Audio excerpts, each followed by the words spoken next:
All right, how is everyone doing? I am Rich CELENZA. Thanks for checking out my channel. I'm in Des Moines, I guess that's how you pronounce it, Iowa. I'm actually at Jordan Creek Mall. I think it's Jordan Creek Center Mall. I think that's what it's called in Iowa. And I haven't been to Iowa in a very long time, since I was younger in my high school days. And normally I post different things and places to go to regarding what city I'm in, what state, different things to go to that are cool, unique, things in that nature, right? In this case, truthfully, nothing against Iowa. I didn't really have much to go with. I didn't feel like posting them all, but I'm going to be doing a podcast later on my past regarding Iowa. So I thought I'd do a quick video just to introduce that kind of idea of what I'm going to be going through. So I used to come to Iowa a few times in high school. The reason why is because some of my friends actually owned chop shops. And what's kind of funny is a lot of people, when they think of chop shops, especially in Chicago, they think it's kind of stereotypical. You think they're going to be in the city. You think either Hispanics or even blacks these people are stealing cars. They're running them into these old garages in the city. They're chopping them up. There's all this metal and bullshit, kind of what the movies has kind of portrayed them to be. And to a certain degree, obviously, those do exist. I'm not going to deny that. But I think as far as what's really out there and what a lot of people don't know about is being under the radar a lot of times. That goes for, obviously, what I'm discussing now, which is theft of cars, drug dealing, many other things, is they're done in rural areas on the outskirts. Not even anywhere where you think it's going down, because the last place they want to do is get infiltrated, especially in a major city, right? So when I was younger, I had I had actually a young close friend who got jumped by some guys. He actually got hit with a bat, an Italian kid I knew, and then we kind of went berserk. And he was with somebody.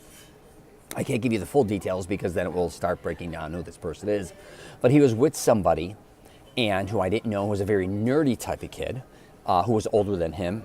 And to make a long story short, they both ended up, I think, in the hospital.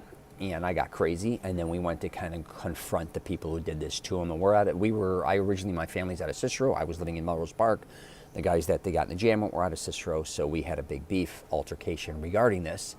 And the nerdy kid, unbeknownst to me, was actually somebody who, in his crew, which was very interesting because the crew, some were in my high school, some weren't, were some of the geekiest, nicest guys. You never even knew they were in the room. They were actually, some of them were in my grade. I just never knew they even existed. And I went to a small Catholic school. They were just really nerdy kids that were out of Berwyn and Cicero, let's just say. That's right outside of Chicago. And after I kind of did what I did, they friended me.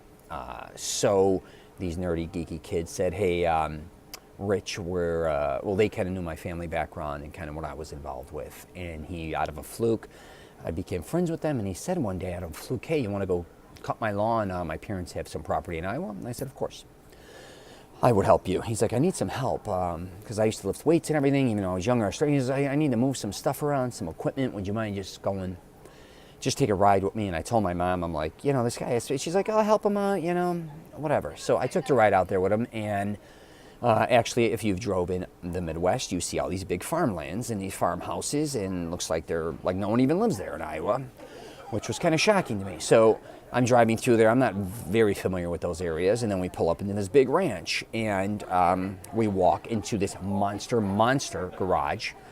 Not a garage. It wasn't even a garage. It was a monster farm area. And we open a door, and there's a bunch of cars there. And I'm not talking regular cars.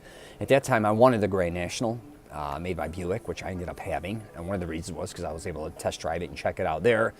He had a bunch of Grand Nationals. He had new Corvettes. At that time, IROC Z28s were very popular.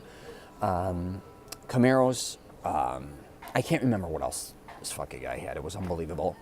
And I immediately knew what was kind of going on there. Even though they weren't working on the cars at that time, I just knew, right? So as time went on, I became friends with him, and what was very interesting that I learned about that business of stealing cars and chop shops is a lot of times, and this is back in the 80s, they would steal cars, and the first thing they wanted to do was get them out of the state.